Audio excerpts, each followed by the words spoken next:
Déjà d'une part, je pense qu'il y a des gens qui pensent être dans une relation très saine et de mon regard, je vais me dire « Oh waouh, ça pue !» Tu n'as pas besoin d'être amoureuse pour être bien dans une relation. Parce qu'on va nous balancer des vidéos de s'il vient pas au premier rendez-vous avec un bouquet, s'il paye pas le resto, si après un mois il t'a pas présenté à ses amis, si il préfère une soirée avec tes potes plutôt qu'avec toi. Et finalement, le feu vert pour avancer dans la relation, c'est que l'autre doit cocher ses cases. Mais ça fonctionne pas du tout comme ça, et au contraire, c'est le meilleur moyen de ruiner toute forme d'intimité quand tu fonctionnes comme ça. À l'inverse, j'étais dans une relation malsaine, j'ai mis du temps à m'en rendre compte. À quel moment est-ce que j'essaye de la guérir? À quel moment est-ce que je m'arrête? Bon Roxane, c'est quoi le signe en début de relation qui fait te dire « Ok, cette histoire a le potentiel d'être quelque chose de sain et dans laquelle je vais me sentir bien ». Bonne question. J'ai trouvé la question précise, hein, Ouais. qui va te demander de réfléchir un peu. Si on avait la réponse, on consommerait pas ce genre de contenu sur internet. On trouve les réponses. D'accord, voilà, on est obligé de vous le dire, on ne le sait pas plus que vous. On ne sait pas.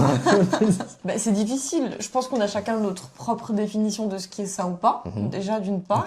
Je pense qu'il y a des gens qui pensent être dans une relation très saine et de mon regard, je vais me dire « Oh waouh, ça pue !» et vice versa. Il y a des personnes qui vont regarder ma relation en se disant « Oh, ils sont vraiment bizarres, c'est pas sain du tout. » Tu pensais à quelqu'un en particulier quand tu dis ça? Je sais pas pourquoi, mais la façon de le dire, j'ai l'impression que tu penses à quelqu'un. Oui, je pense que par définition, on se compare tout le temps les uns les autres. On avait déjà un petit peu évoqué ce sujet sur d'autres podcasts, mais ce qui est des relations, c'est difficile parce que comme on est sur des choses qui sont très subjectives, il n'y a pas un guide, un manuel d'utilisation, comment être bien en couple. Voilà, je veux dire, moi par exemple, je me reconnais pas dans le schéma, être ensemble, acheter une maison, un chien, faire des enfants, etc. Se marier, voilà. Il y a des personnes pour qui ça c'est sain. Moi, une relation saine, ça va passer par d'autres étapes dans la relation. Je pense que ça va être hyper personnel. Je peux te donner moi ma définition. Il y a des gens qui vont regarder cette vidéo en se disant je suis pas du tout d'accord avec la madame là, hein, qui vont commenter en disant elle dit n'importe quoi elle, hein. C'est pas du tout ça une relation saine. Donc c'est compliqué. Je pense que c'est pour ça qu'on aborde le sujet parce que par défaut, moi je te pose la question, est-ce que tu penses qu'on peut définir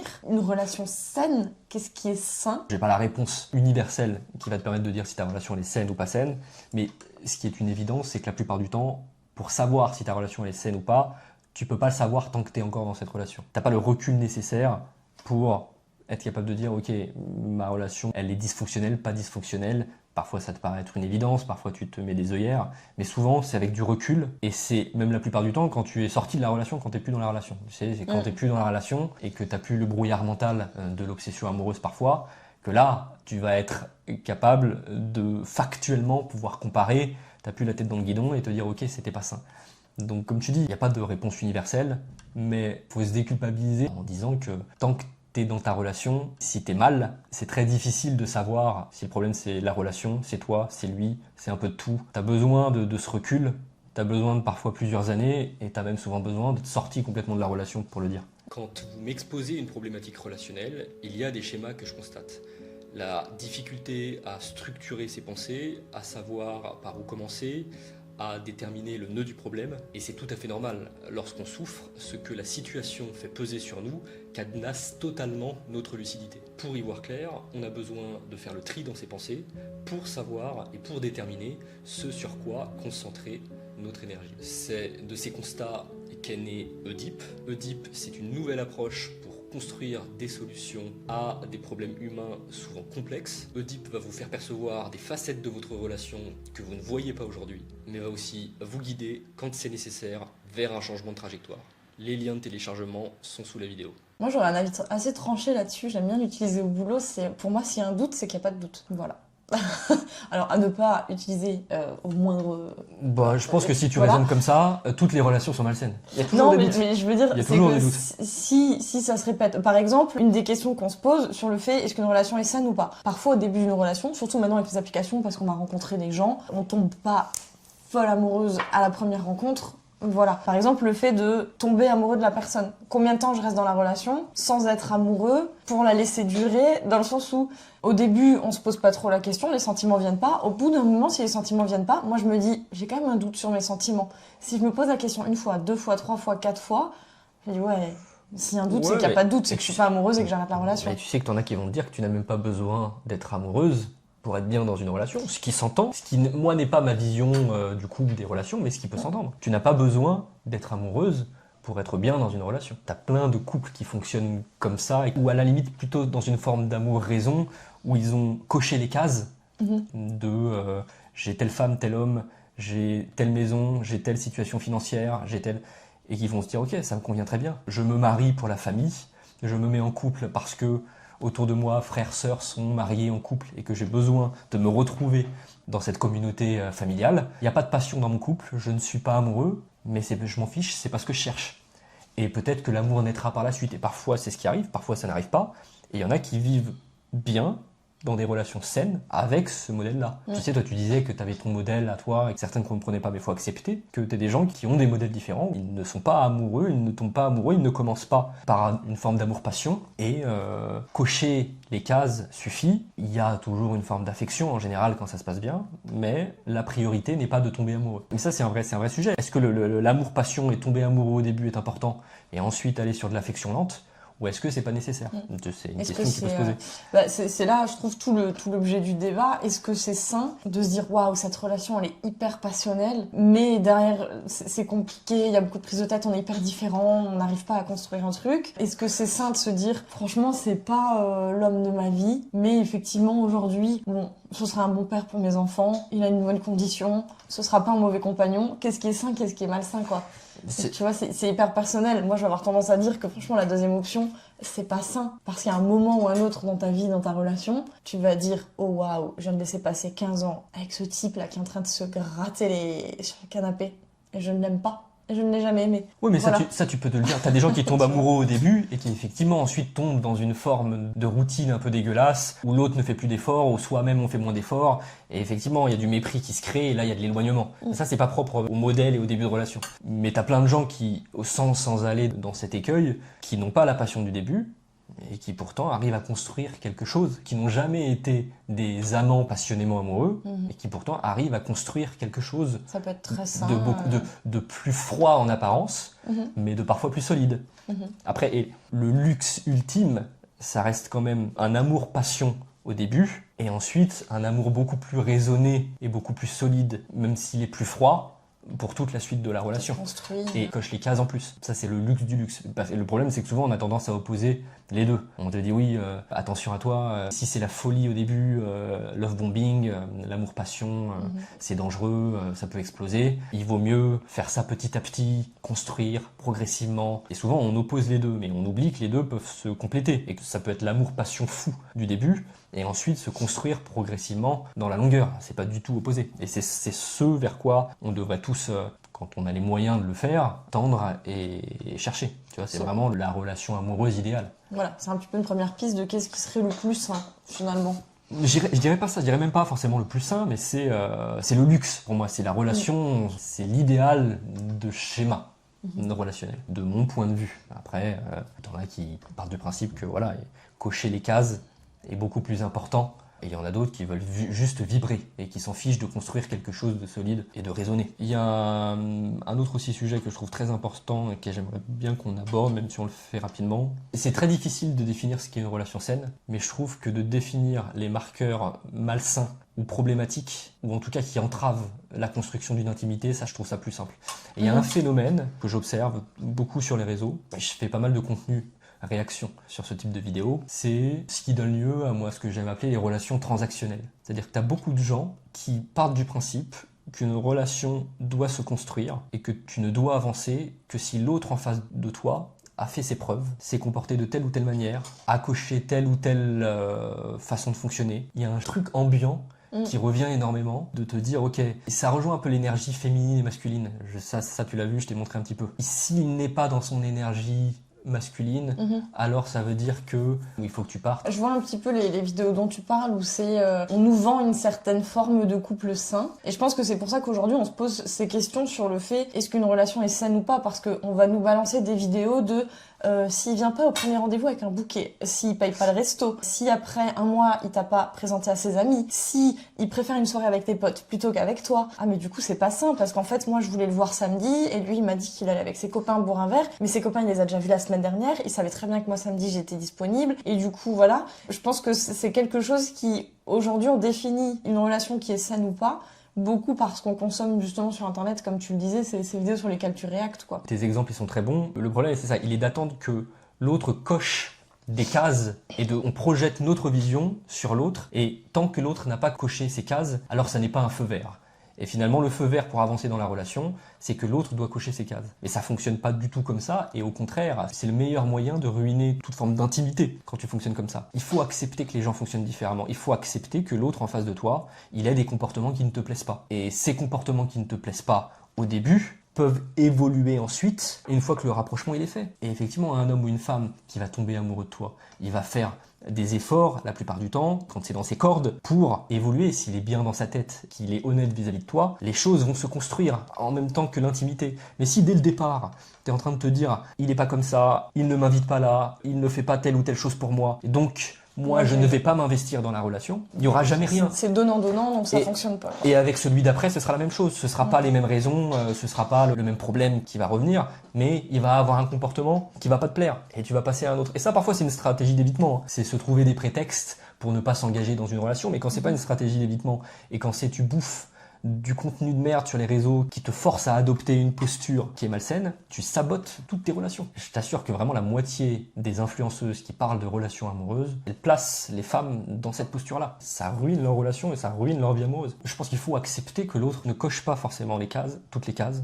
Personne ne cochera toutes les cases, quoi qu'il en soit. Même toi, vis-à-vis de l'autre, tu ne coches pas toutes ces cases, mais avancez quand même. Avancez quand même, essayez, prendre le risque de se manger un mur. Mais si tu ne fonctionnes pas comme ça, tu vas pas passer à côté de belles histoires et tu vas saboter tes relations. Et du coup, justement, quand je me pose des questions sur le fait que la relation est saine ou pas, parce que j'ai regardé des vidéos, on m'a dit qu'il fallait que ça se passe comme ça, j'ai des couples d'amis qui fonctionnent comme ça. Je te donne l'exemple d'un couple d'amis, moi, que je trouve de prime abord sur le papier, ça vend du rêve, tout le monde rêve d'être dans cette relation-là. Mais moi, selon moi, j'ai pas l'impression que ce soit hyper sain non plus, selon mes marqueurs, parce que je les trouve très dépendants l'un de l'autre. Ils se sont mariés il y a pas très longtemps. Ils sont extrêmement dépendants l'un de l'autre. Ils font tout ensemble. Quand tu dînes avec elle, elle est sur son téléphone, et toutes les demi-heures, il se donne des nouvelles. Je m'inquiète, il m'a pas envoyé de message. Normalement, à cette heure-ci, il est déjà rentré. Ça fait combien de temps qu'il est censé être rentré ? 20 minutes. Voilà, je les trouve très dépendants. Alors, ils ont une relation très fusionnelle. Ils passent tout leur temps ensemble. Ils dégoulinent, ils dégueulent d'amour et d'attention. Ils sont très heureux ensemble. Mais moi, j'ai pas l'impression que c'est sain. Parce que je les trouve hyper dépendants. Ils s'enferment des autres. Ils vont s'enfermer au fil des années dans une relation où ils auront de moins en moins d'amis. Parce que il faut supporter cette situation-là. Comment est-ce que je sais si ça, c'est sain ? Moi, j'aurais une relation parfaitement opposée. Je vais être en couple depuis 4 ans. On n'habite pas ensemble. On est très contents comme ça. On se voit 2 fois par semaine. On est très contents comme ça. Il fait sa soirée. Le lendemain, je lui demande c'était bien. Il me répond oui. Fin de l'histoire. Qu'est-ce qui est sain, qu'est-ce qui est malsain ? Est-ce que cette dépendance, elle est plus saine que le fait de ne pas être dépendant en couple ? Mais s'ils sont bien, eux, dans leur... Mais tu vois, c'est pour ça qu'il y a plein de manières de vivre ces relations qui sont totalement différentes. Et toi, quelque chose qui te fait peur peut très bien leur convenir à eux deux. Tu as des couples qui sont ultra fusionnels, qui n'acceptent pas de faire quelque chose sans l'autre, qui font tout ensemble, qui ont besoin d'être tout le temps ensemble, qui ne sont pas bien quand ils ne sont pas ensemble. Et de l'extérieur, tu pourrais apporter un jugement en te disant il faut leur donner le conseil de prendre du temps pour soi. Tu sais, t'as des coachs ou des thérapeutes qui feraient cette erreur de leur dire ce serait bien que vous preniez un peu du temps pour vous, que vous appreniez à vivre sans l'autre. Mais ça, c'est une erreur. C'est le pire des conseils à donner. Si eux ont ce fonctionnement-là, si eux sont épanouis dans ce modèle de relation amoureuse, il faut considérer que c'est leur modèle, que eux fonctionnent bien comme ça. Et si à un moment, il n'y en a pas un des deux qui s'éloigne du chemin ou qui se désaligne et qui reste alignés tous les deux sur ce modèle, il faut l'encourager. Et il faut reconnaître que c'est un modèle de relation sain et qui fonctionne pour eux. Encore une fois, il ne faut pas projeter sa vision sur celle des autres. Et on a tendance tous à faire ça, à critiquer potentiellement les couples autour de nous, la façon de fonctionner qu'ont les couples autour de nous. Mais souvent, c'est qu'on projette notre propre vision et notre propre peur, parfois de nos insécurités, sur les autres. Ça ne rend pas forcément compte. Je vais dire, voilà, t'as vu comment ils sont tout le temps ensemble, tu te rends compte, ça doit être invivable, je sais pas comment ils font, non mais ça, au bout d'un moment, ça va péter, parce que quand ils vont se séparer, ils vont plus arriver à vivre l'un sans l'autre. Mais en fait, quand tu dis ça, c'est toi, ta propre peur de te retrouver dans cette situation, mais eux le vivent très bien. Si tu vis mal ce genre de relation, j'ai l'application parfaite pour toi, qui va te sauver et qui s'appelle Oedipe. Oedipe, c'est la première application de santé relationnelle. Je crois que tu sais un petit peu ce dont il s'agit. Mais ne serait-ce pas cette fameuse application Oedipe qui me permet de poser toutes mes questions et de construire avec l'application ? C'est pas, tu poses pas des questions, c'est des séances, des capsules de 15 minutes qui vont analyser ta problématique, repérer tes schémas, t'apprendre à répondre à tes préoccupations selon un prisme particulier tiré des thérapies cognitives et comportementales, et qui va te proposer un plan d'action adapté à ta situation avec des objectifs pour sortir d'une situation relationnelle compliquée. Si on doit vraiment définir ce que c'est. Est-ce qu'on peut revenir sur le sujet qu'on évoquait avant de... Bon, on est d'accord de se dire que c'est hyper difficile de définir une relation saine, parce qu'on vient de le démontrer. La relation de mon ami est hyper saine, la mienne est hyper saine aussi, très bien. À l'inverse, j'étais dans une relation malsaine, j'ai mis du temps à m'en rendre compte. À quel moment est-ce que j'essaye de la guérir? À quel moment est-ce que je m'arrête? Je me suis quand même battue, moi, trop longtemps, pour essayer de réparer cette relation, que je savais malsaine parce que c'est quelqu'un qui avait besoin d'être rassuré en permanence. Ça commençait à me bouffer, je me suis complètement oubliée, je me suis laissée de côté. J'ai essayé. Je savais que c'était pas sain, je pense au fond de moi. Je m'en rendais bien compte, mais j'ai essayé de réparer la relation et à un moment où je suis partie. Donc, qu'est-ce qu'on peut donner comme conseil s'il y a des personnes qui sont aujourd'hui dans une relation qu'elles pensent être malsaines ou qu'elles savent être malsaines parce qu'elles sont peut-être dans ma situation, à essayer de faire durer quelque chose, à essayer de réparer, à essayer d'améliorer quelque chose, d'avoir quelqu'un en face. À quel moment je sais que, ok, là c'est malsain, j'ai tous mes red flags qui sont là, je m'arrête. Ou alors, ok, là, je pense que si on communique, si on travaille ensemble, on peut peut-être avancer. Tout seul, c'est très difficile, mais je pense qu'il faut surtout être en mouvement dans la relation. La grosse difficulté et le gros sujet, c'est des sujets très complexes. Les vrais problèmes d'obsession amoureuse ou les vrais problèmes relationnels avec de l'insécurité qui durent longtemps et desquels on n'arrive pas à sortir, c'est très complexe. Mais une réponse un peu macro, ce serait de dire qu'il faut être en mouvement perpétuel. Et souvent, on a tendance à se dire, on n'ose pas confronter. Quand je dis confronter, c'est pas n'importe comment, mais on n'ose pas essayer de remuer les choses pour y voir plus clair. Mais ça, c'est le vrai danger. Parce que souvent, quand on prend du recul, on répète en boucle les mêmes questions, on se pose la question, on se remet en question, on rejoue la scène 40 000 fois en se demandant ok, comment est-ce que j'aurais pu faire, comment est-ce que j'aurais pu truc, mais on n'est pas dans l'action, tu vois. On met pas en place des choses, mais il faut être capable, il faut réussir à trouver des choses à mettre en place dans sa relation qui sont concrètes, des façons de dire des choses qu'on n'a peut-être jamais dites à l'autre. Et ces choses qu'on n'a jamais dites à l'autre, peut-être qu'il y a un moment, elles vont déclencher des comportements chez l'autre qui vont nous amener à des prises de conscience et qui vont là nous faire avancer. Et tu vois, plus tu as de prise de conscience, plus tu vas être capable de sortir de la relation. Peut-être c'est que des prises de conscience. Prise de conscience, prise de conscience, prise de conscience, prise de conscience. Et à un moment, tu as la prise de conscience de trop, plus tout le passif, qui là va te donner la force et va te permettre d'être capable de sortir de ta relation dysfonctionnelle. Et ça, c'est un gros travail que tu peux faire avec quelqu'un, que tu peux faire avec un thérapeute. C'est ce que j'essaye de faire avec Oedipe. Justement, de réussir à permettre d'avoir tous ces déclics, d'arriver à y voir plus clair et d'avancer.